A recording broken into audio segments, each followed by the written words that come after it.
There is a lot of debate about supplements. Some health professionals claim they are essential to make up for the fact that most of us aren't eating enough fruit and vegetables. Others say that supplement pills do nothing, and you're wasting your money. So what's the truth? In the current scenario, a lot of people around the world are using vitamin pills. Is it absolutely worth it to consume these pills? Or is it just a business for the medical companies, for their own growth? Let's start with some facts. 48% of British adults regularly take a multivitamin or dietary supplement, and this translates to a lot of money. By 2025, sales of vitamins and supplements are expected to reach a record £559 million, an increase of 13% from 2020. Now, the general consensus in the scientific community is that vitamin supplements don't actually do very much unless there is already a nutritional deficiency.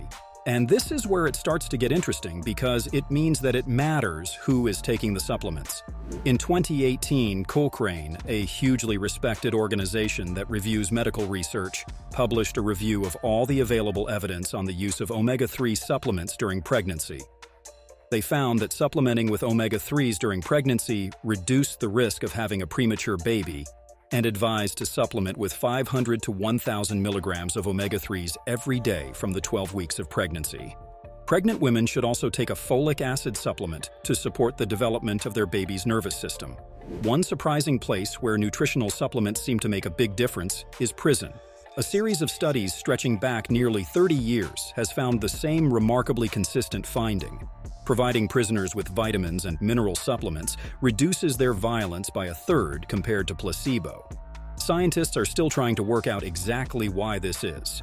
One possibility is that, for example, we know that the chemicals that your brain uses to send messages, called neurotransmitters like serotonin, are made from nutrients.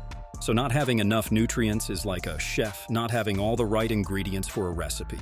This research has the potential to dramatically improve the conditions in prisons and other similar settings. Not only would prisoners feel calmer and more able to manage their emotions, but would make prisons safer for staff. Another unexpected but consistent finding is that vitamins, in particular B vitamins, can help you to manage stress. A group of researchers in New Zealand showed that supplementing people with vitamins and minerals following the acute stress of an earthquake reduced their risk of later development of post-traumatic stress disorder or PTSD compared to those who didn't take the nutrients. Supplementation with B vitamins alongside omega-3s can slow down the rate of something called neurodegeneration. Neurodegeneration is when brain cells stop functioning properly and may even die. These kinds of illnesses are currently the leading cause of death in the UK, and there's no cure either. So anything that can help to protect brains earlier in life will be really important for everybody's health. But of course, we need to wait for more research before we know exactly who would benefit from what kind of treatment. So this all sounds great, but there are a couple of very important downsides to supplements for some groups of people, and current research study highlights this risk. Testing the theory that antioxidants could protect against cancer, individuals with a high risk of lung cancer were given high doses of beta-carotene and retinol, two forms of vitamin A. However, the study had to be halted early because the supplement group developed more aggressive cancers than the placebo group, and they had a higher death rate even years after the end of the trial.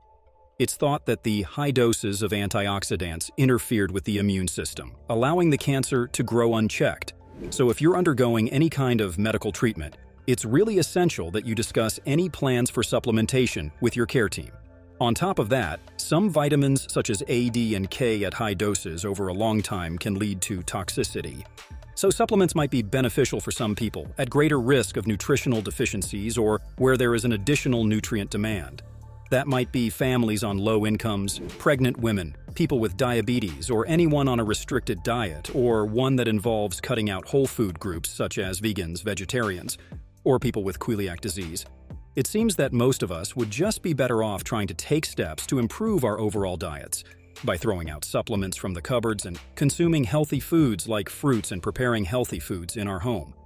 But that kind of approach can be too much, too soon, leaving you feeling overwhelmed and discouraged.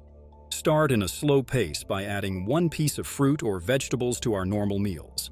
So that might mean slicing a banana of your cereal, adding a handful of spinach to your lunchtime sandwich, or half a can of lentils to your pasta sauce. Over time, this approach can improve your diet quality without much effort.